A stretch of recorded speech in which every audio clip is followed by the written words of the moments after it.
This meeting is being recorded. Hey guys, welcome back to the Hit Up podcast. Today we have Oliver from Everything Rugby League, one of my colleagues, and also Rugby League, in my opinion. How are you doing today, Ollie? I'm doing well, Josh. Thanks for having me on. Yeah, it's really good to see you. We did a podcast together. What was it, like 6 months to a year ago? My first ever podcast, and yeah, how you been since? Yeah, not too much has changed. Still working for Everything Rugby League, as you said, and still getting the content out there for Rugby League, in my opinion, on the socials, of course, and also the YouTube channel, which has been a lot of fun. So yeah, not much has changed. Yeah, you sort of look the same as well, and so do I feel. So yeah, let's get into it. So normally we have Connor and Liam on, but they're both Liam's sick and Connor's having technical issues. So it's just gonna be me and Oliver today. But I'm gonna have to take control of Connor's set of six segment where he asks just six quick fire questions and you just answer one word answers or whatever you feel. So if you were starting No an worries. NRL franchise, which player would you start it off with? Which player would I start an NRL franchise off with? That's a good question. I feel like I want to bring someone in. Sorry if this is a bit of a long answer, but off the top of my head, I sort of have to talk myself through this. The player a lot of people go for is Kalen Ponga, and I understand it. Obviously, a younger player, he's got all the talent in the world. I guess not necessarily always able to show it off at Newcastle, but he's got that X factor about him. The only problem is I feel like if you're building around someone, you want a more established talent. And I know he's already pretty established in his own right, but I mean, someone sort of hitting their prime, sort of mid to late 20s, someone who's done it all before, and someone maybe looking for that new challenge. I would genuinely go with James Tedesco, who I know this is a bit of a controversial one, as he's not won the Dalian medal since 2019. And Tom Trbojevic had an amazing season in 2021 for me in terms of consistency over a prolonged period. So I'd say probably over the past 3 to 4 seasons now, James Tedesco has consistently played at a level that other players are yet to match. Nathan Cleary is very close to it. Tom Trbojevic, if he can stay injury free over the next couple of years, I think will be up there too. But I've got to go James Tedesco because for me personally, still, he is the best player in NRL in terms of consistency over that prolonged period. Yeah, definitely a good option. When I see people do that, they tend to go with the younger guys, but I don't get why you wouldn't go with a guy like Tedesco. So next one is early 2022 Premier's prediction. Has to be the Sydney Roosters for me. It's their competition to lose. When I first made this prediction, I think it was sort of like November. So it was a little while ago. I thought it would be a bit of a dark horse prediction, but honestly, I think I've seen more people tip the Roosters to win the comp than anyone. And it makes sense. If you look at the top eight from 2021, every single team except for the Roosters has regressed in some way, shape, or form. Now, that doesn't mean the Roosters are the only team who can win the premiership. I still think that the Panthers and the Storm are genuine contenders as well. But I think if you look at on paper, teams regressing and progressing, you've got to say the Roosters are the only team from the top eight that have progressed, not only because of the players they have coming back through injury, but they've made some savvy signings on the market as well. Paul Momorowski and in the end, Kevin Nagama come to mind because I think he'll end up starting on the wing for the Roosters this year. Yeah, 100%. I'm seeing a lot of the Roosters, which is going to be an interesting season, I reckon, which is good. And going to the reverse end of the table, wooden spoon prediction. I have not been this confident in a wooden spoon prediction in a long time. So, and for this club, it's with all due respect, it's just honestly how I feel. And I've never seen yet a team so unanimously picked to win the wooden spoon. At least, well, it's not as unanimous as the premiership prediction, I'd say, but there are many people, including myself, tipping the North Queensland Cowboys to win the wooden spoon this year. It just, they seem to be out of the headlines a fair bit just because they're not a central Sydney-based club. As you're a Warrior supporter and I'm a Titan supporter, we probably understand this too. We're sort of a bit out of the media limelight, if you will. You know, Brisbane are sort of they're in Brisbane. They're the Brisbane Broncos. They're going to get a lot of media attention. All the Sydney-based clubs are as well. The Cowboys have been, for lack of a better term, crap for a while now, but they've never seemed to be, oh, the Cowboys are in crisis mode, right? We've never really had that, whereas the Eels look like they're not going to finish in the top 4 one year, so it's disaster for them. In terms of a team with the least prospects for the next 3 to 5 years and a team who has consistently been bad for the past 3 years, I guess you could say, the Cowboys are that team. I think they're in a bit more of a shambles than a lot of people realize, and I think it's sort of going to hit that rock bottom in 2022. Fingers crossed for Cowboys fans. After that, they start rebuilding, but I think this is where we hit rock bottom with the Cowboys in 2022. Yeah, I definitely hope they are, because Connor, my cousin, who's on the podcast, one of the podcast hosts, him and I have done a bet on who's going to finish high between our teams, the Warriors or the Cowboys, and whoever loses has to put, because he lives in Auckland, I live in Wellington, whoever loses has to book a flight for the other person. So I told him, I'm like, I don't rate the Cowboys this year. He's like, we can make top 8 with our team. I'm thinking, I don't think so. It's, yeah. Well, you look at the Cowboys' best player, right? Who's Jason Taumalolo. Look at how he was used in 2021. First of all, he managed to break both hands on different occasions. I don't know how. There's actually been rumors as to his injuries and what's going on there. I don't know. Fact of the matter is, during 2021, he managed to break both hands at different points of the year.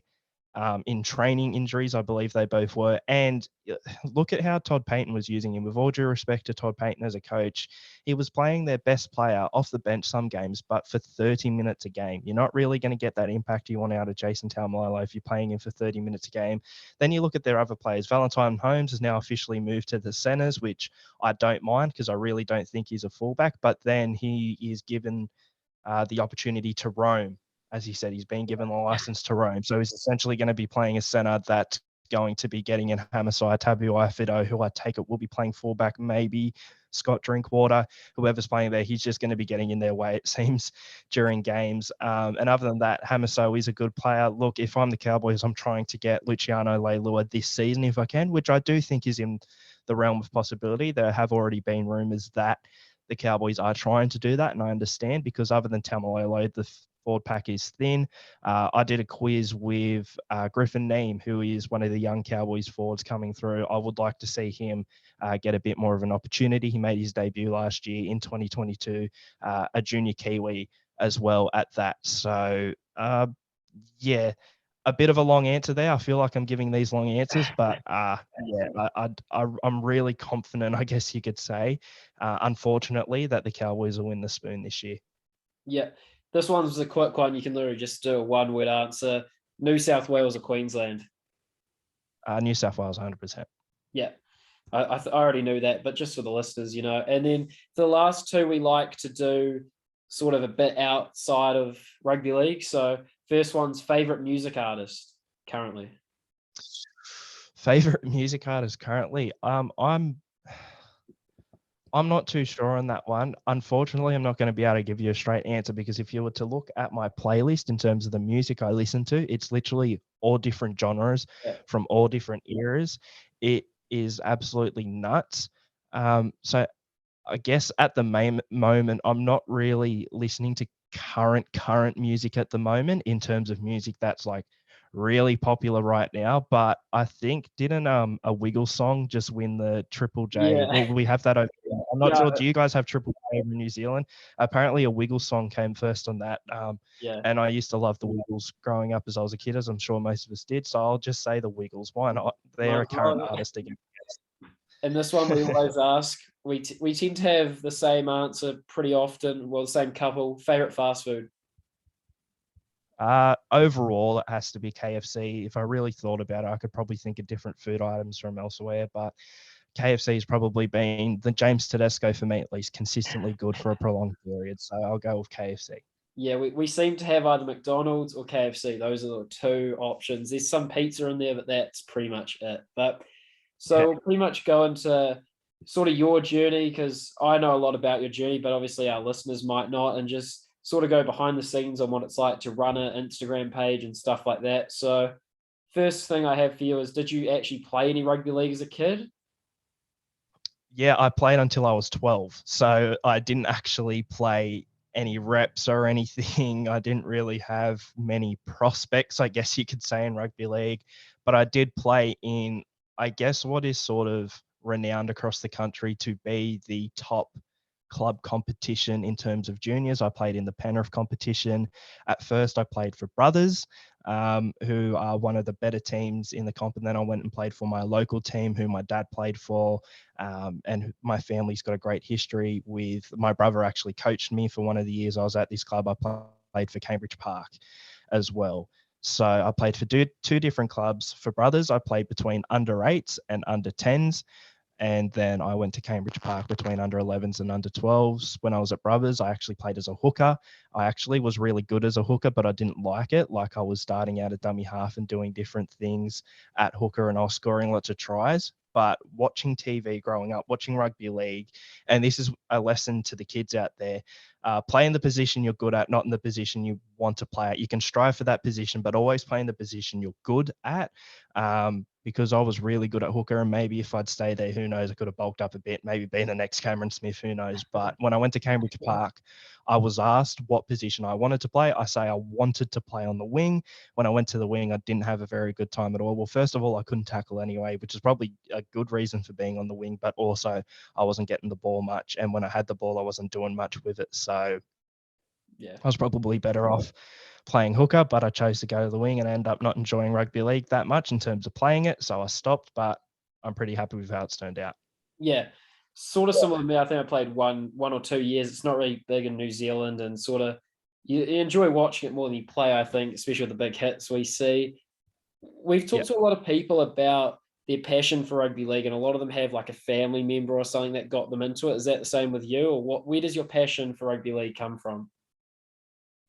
Oh, it'd definitely have to be from family as well. As I just said, my dad played for the club Cambridge Park that I played for a bit growing up. He actually got as far as playing for the Panthers in the under 23s in the early 80s. So the under 23s for the younger viewers, listeners, or listeners around our age, that was essentially Jersey Flag at the time, or more notable, Holden Cup. A lot of us remember the Holden Cup competition. That was essentially that back in the day. My dad played there, so he has gotten to know a few players who did go on to play first grade for the Panthers and other clubs throughout the 80s and 90s. But that's as far as he went. But he wasn't too bad a player, put it that way, at his time. And yeah, he's the one who got me into rugby league, definitely. So yeah, through family. Yeah. And I love a good origin story, like in movies or anything like that. When and why did you start rugby league, in my opinion? Yeah, so I always wanted to do something. I wanted to become a rugby league journalist or a rugby league commentator. That's where it really started out. Now, with rugby league, in my opinion, at the time, it's always sort of the trope where it's it's embarrassing to have your own YouTube channel in school, right, or Facebook page or something. And I won't say exactly what, but I feel like the world's changed in a certain way with certain avenues people can go down in terms of social media that probably have taken the limelight or the attention off of doing a rugby league Facebook page or YouTube channel. And there's nothing wrong with that people are doing. That's their own thing, cool. But it's definitely taken a lot of the attention and embarrassment away. Don't know if certain people know what I'm talking about, but I'm not specifically going to bring it up. But hey, uploading a podcast like you are right now, or a rugby league YouTube channel or Facebook page doesn't necessarily garner that negative attention as much anymore. But at the time, it certainly did. So when I started up rugby league, in my opinion, the Facebook page, it was actually April 4th, 2017. At the time, I was like, oh, wouldn't it be funny, just for a laugh, upload a Facebook page. That's what I was telling people, at least, to try and make it seem feasible, what I was doing. But I was doing it because I was passionate about it, really. So I honestly, I was passionate. I've always wanted to go further than rugby league, in my opinion. There will probably come a day where I stop uploading onto rugby league, in my opinion. That will be when, fingers crossed, I have a full-time job doing something journalistic, I guess you could say, in rugby league or in sports in general. But until then, I'm still going strong with rugby league, in my opinion. But that's basically why I started it, as sort of a platform and a creative outlet to get my rugby league thoughts and opinions out there and hopefully make a job out of it one day. Yeah. Obviously, for a full-time job, you do a lot of hours and stuff, but I assume you do a lot with rugby league, in my opinion. How, like this is what Liam asked. How many would you post? Like how many hours does it take per day, do you reckon, on the Instagram page? Well, it depends what I'm uploading to, what I'm uploading about. Obviously, like for the past few weeks, if you go onto the Instagram page and scroll down, you'll be able to notice it as a theme. But when I have like a series like the one I'm doing right now, for example, which is who comes to mind when you see this jersey, and it's literally that in a graphic, that question, and it has the jersey. Obviously, when I'm creating the graphic for the first post, it takes a long time, but it's literally like 2 minutes each day just to swap over the jersey to another team's jersey and upload it every day. It's a piece of cake. So it depends on what you're uploading. If I'm doing a YouTube video, it's obviously a lot longer. Today, I think I've filmed a couple of YouTube videos for a Rugby League Live 4 career mode that I've been doing that I've enjoyed. And I've got those scheduled. That took a fair bit of time editing and transferring the footage from my PlayStation over. Obviously, that's going to take a long time. So it depends, first of all, what you're uploading. So if it's like a YouTube video or something, or just a regular post, and what's in the actual post itself. So for example, the series that I'm doing at the moment, it takes a couple of minutes. If I want to get something up with a lot of stats, well, I've got to get the stats up and I've got to put them in order and try to make it look pretty, and that can take an hour or so. So it really varies day to day, probably around 10 minutes. Yeah. So I'd say probably the most glamorous thing about our writing job and probably podcasting as well is the interviews and the people you get to meet and stuff like that, people you get to talk to. Obviously, you've had some great interviews over the years. Which ones stand out and how great are those experiences for your development? Yeah, good question. Well, probably still, and no interview in particular, I would say, is better than the other. They're different. And that's a fun thing. It's like I interview a lot of like lower grade players from over in England, for example, or I interview Super League players. And sometimes they get asked, like, what enjoyment do you get out of interviewing those guys in particular, as opposed to if you got like a Cameron Smith, for example? It's like, put it this way, I would still love to interview Cameron Smith, and it'd obviously be awesome to talk to him about his career. But I feel like us over here in Australia, we probably know a lot more about Cameron Smith's career than someone who's maybe playing in a second division team over in England, right? So it's sort of like you're learning more. You're broadening your range of knowledge. I did an interview with Jesse Senalafeo, who's a former NRL player, the other day, probably about a month ago now, and he's over at Featherstone, who are a second tier team over in the UK. He was talking to me as to why he signed with Featherstone, because he's only just joined them, and started talking about a story about like Featherstone's culture, not in rugby league, but as a city, and like how the town started. And that's like, that's something I'm learning. So I feel like you get more knowledge out of these sort of interviews. One that I always hold close to my heart, if I had to pick one, would probably be my interview with Christian Freed. Now, not a lot of people know him. I wouldn't think. He played fullback for the USA in 2 World Cups in 2013 and in 2017. I originally interviewed him for Everything Rugby League as well, but he's someone who I've sort of stayed in contact with a bit through his podcast as well. He has his own weekly podcast, Any Given Monday. Shout out to them. But it's sort of, he's sort of become a bit of a friend, and he's actually introduced me to other people through the podcast and through the club he plays for, West Mitchell, who I've become friends with as well. So that sort of had that connection, that knock-on effect.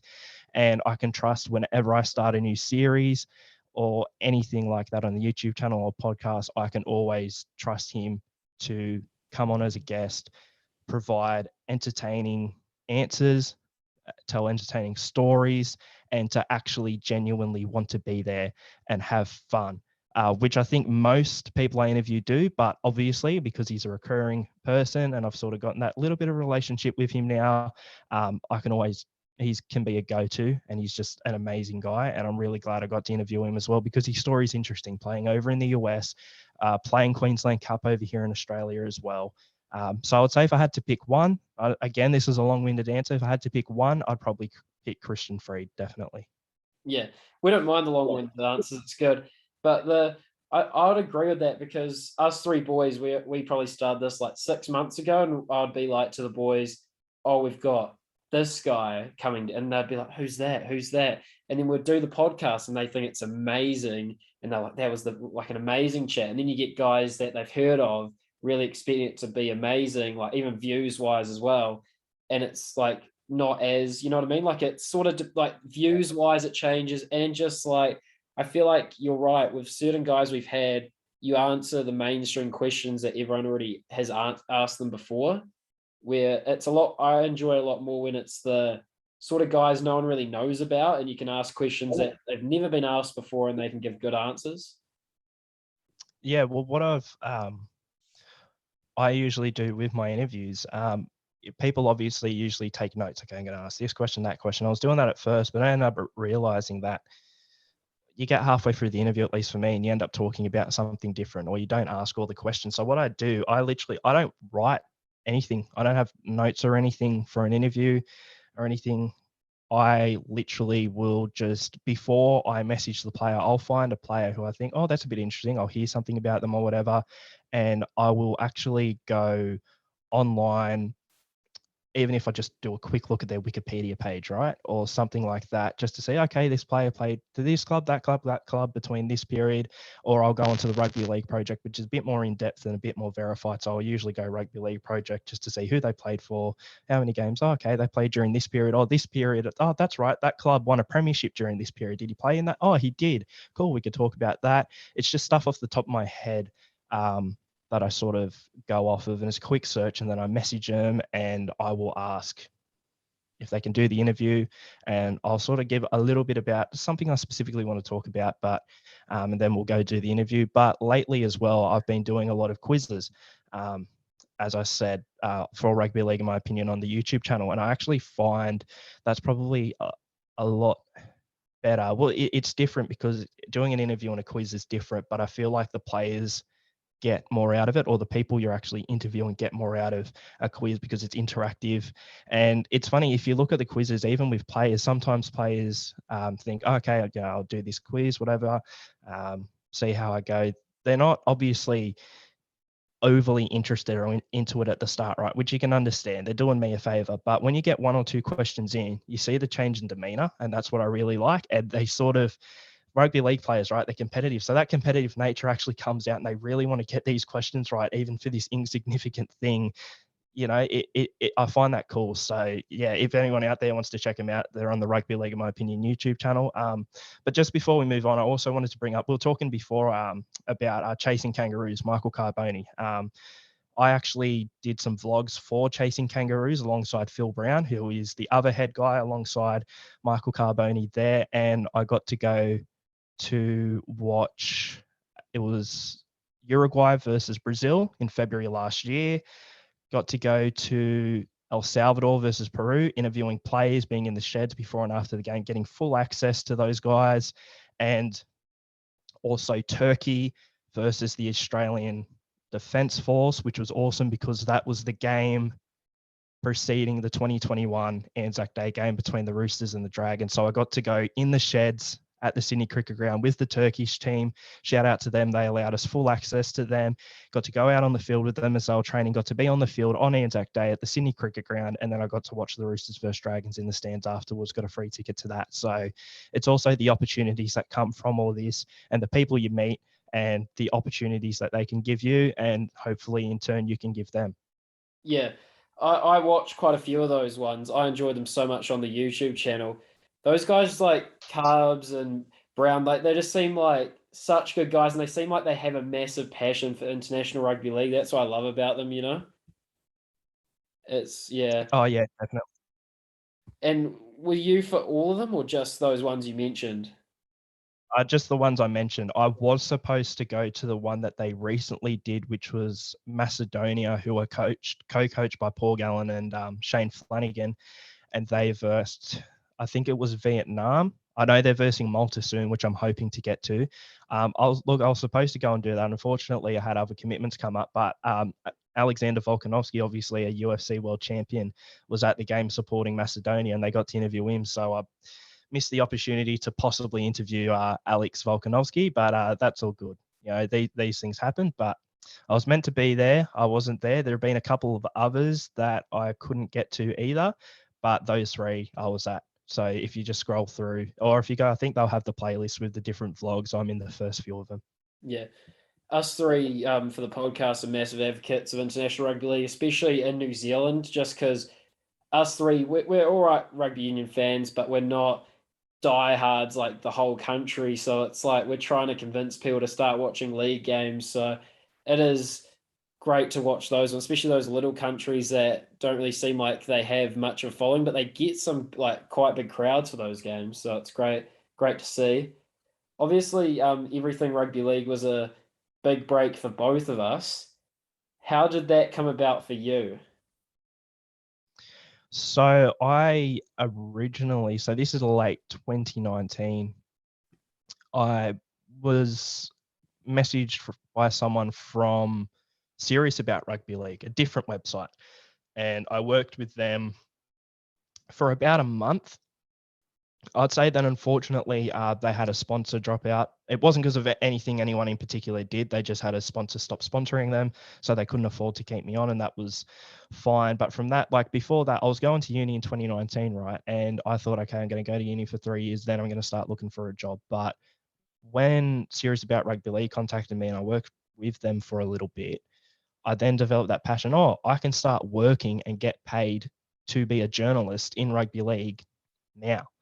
So I started looking elsewhere, and it was actually Michael Carboni from Chasing Ruse who actually messaged me and said, because Everything Rugby League is obviously an international rugby league website too, got in contact with me and said, hey, give these guys a message. And I did, and worked things out. And now I've been there. This month will be 2 years, which is crazy since I've been at Everything Rugby League. I absolutely love working for Everything Rugby League. I've said to our boss a couple of times that in a perfect world, I would just do this full time and I'd live off of doing this. Unfortunately, I know eventually I'm going to need something full time, as I said, and that's why I'll eventually stop rugby league, in my opinion. I do hope one day, though, maybe, fingers crossed, maybe, I could work at Everything Rugby League full time and be a full time journalist there. I think that'd be pretty cool because I absolutely love the people I work with there. I've gotten to speak to pretty much all of our colleagues, it's absolutely insane because we have people writing from different countries. Like it's just insane. It's a great setup that we have there. And yeah, I'm just looking forward to hopefully being there for years to come and maybe continuing to work my way up at Everything Rugby League, and we'll see what happens. Yeah, I loved it personally just because it gave me like a forum to talk about my opinions about rugby league. But I think one thing that the podcast that I have hasn't gotten yet, but I had definitely got in a few of my first articles was but not hate, but a few negative comments. How do you deal with those negative comments we sometimes get depending on the article? Um, I probably get more negative comments on rugby league, in my opinion. It has happened with Everything Rugby League, but it's rare because people are usually more talking about the topic itself, not the person writing the article. It depends. If I'm writing an opinion piece on something, I think, then yeah, more people are probably going to say. But especially over the past few months, it's mainly been news. So I've not really gotten much on Everything Rugby League. Look, with rugby league, in my opinion, at least, at first I was replying to all the negative comments and getting into fights, and it really wasn't good. I've just learned over time, it's not something you can really teach yourself in a way. You just got to sort of let it happen. Eventually, you sort of do just get over the negative comments, and the better you get at doing stuff, which we're all getting better, we're all learning, the less, at least I don't get as many negative comments on stuff, Everything Rugby League or Rugby League, in my opinion, as opposed to 2 years ago. I think part of that's maybe because I have gotten a bit better at what I do, and there's been less criticism, I guess you could say, from the masses. But yeah, it's like, look, tomorrow if I put out my predictions, right, for the 2022 NRL season, not everyone's going to agree. I'm going to get people bagging me. Like, it also depends on what you post as well. I just tend to not look at it for a few hours, at least after I've posted. Then I might go back and scroll through and have a bit of a laugh. But it doesn't happen as often as it used to. But honestly, it's just not looking at Yeah. stuff or looking at it and trying to take it lightheartedly and knowing that it's just some random person at the end of the day who's saying it, who could be going through their own problems or whatever. You have no idea. So sort of best to just laugh it off and leave it, I reckon. Yeah, I think one of my problems is that I do like opinion pieces on the Warriors and the Kiwis, which is the diehard fans, and they can write massive paragraphs about you didn't put this person in your team of the decade and stuff like that. And it's like, oh, okay. But one thing I noticed about your writing that I think I need to get a bit better at is the neutral presence that you seem to have. And I think rugby league, in my opinion, has probably helped you with that. Is that obviously big Warriors fan, big Titans fan. It's hard for me to talk not as a Warriors fan for articles, if you get what I mean. How have you sort of dealt with that as a Titans fan? Oh, well, for me, it's pretty easy because my team usually sucks. So I don't really have many bragging rights. I don't know. It's just weird. Like, I obviously love my team. I support my team. But at the end of the day, I think I'm still able to separate rugby league fandom from what I do as well. And it's just something I've always sort of been able to do. I also, it's weird. If anything, if I go to write anything positive about the Titans or post anything positive about them, um, I do sometimes feel a bit weird, like, oh, is this too much? Even though I've not written anything about them in 5 months, let's say, even if it's one nice thing. But it doesn't usually come through. I've probably not been called a biased Titans fan at least for 2 years now, I guess. And yeah, I just don't. Yeah, I don't really. It's never really been a hard thing for me. I don't quite know how to answer how to balance that per se, but yeah, it's just I've always sort of been able to go, okay, right now, I think it's easy for me to separate myself from my fandom. I guess I would say like that. I'm able to palette being neutral a lot more. I can separate myself a lot easier. But when I am in Titans fan mode, I'm all in. I'm as passionate as anyone. But I think it's just a bit easier for me when I need to separate myself from that. Yeah. Yeah. And you said the Titans normally are doing bad, but you guys are definitely on the up now, making the eight last year. You've made a few sort of like not major signings, but like Isaac Liu, Paul Turner. How do you think you guys will go this season? I've actually got the Titans missing the top 8 this year. I think I've got them 9th or 10th. That's a little preview, I guess, for when my ladder predictions come out. Although I've got to wait for the NRL ladder predictor to come out because this year I want to do game by game, literally go through every game and pick a margin so I can get a set ladder with points and for and against and everything. But the Titans, they're going to be one of those teams, I think, still similar to last year. They're going to finish somewhere between 7th and 10th. They're either just going to make it or just miss out. I just get the feeling they might just miss out. But I don't really see it as a huge step backwards. But even being a Titans fan, I'm not going to be overly upset if they just miss the top 8 because I feel like there's something building towards the future within the next 5 years, especially with the young players who came through last year in particular.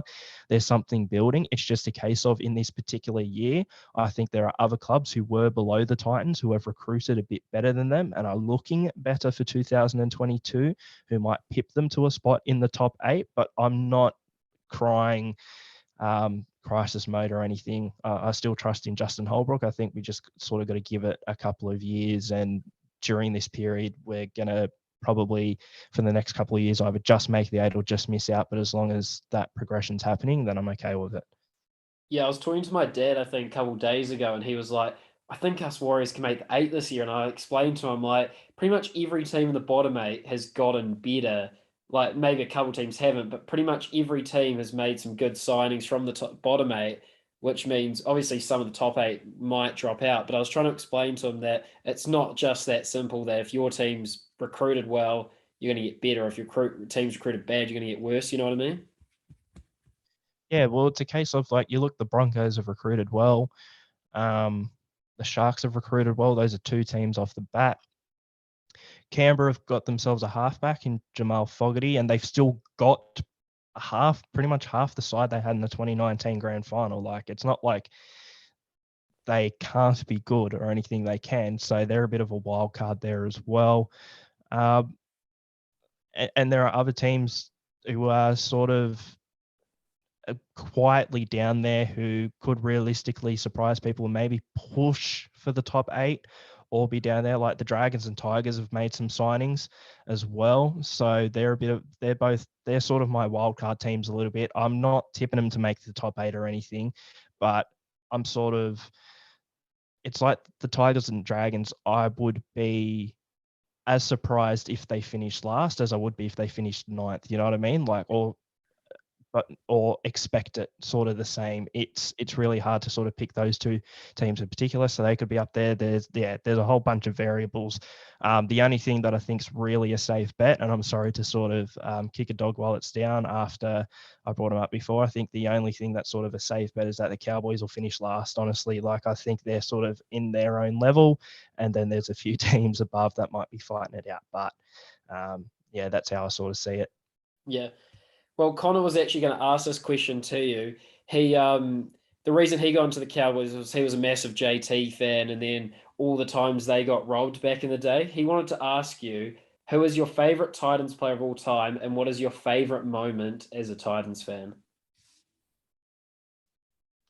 Well, I've spoken before about how my favorite player of all time's Michael Gordon, whose jersey you'll be able to see behind there. He was gracious enough to send me and sign. But he only spent the last 2 years of his career at the Titans, played for many different clubs. So I will go for someone who was more impactful as a Titan. I've always loved Scotty Prince, inaugural captain.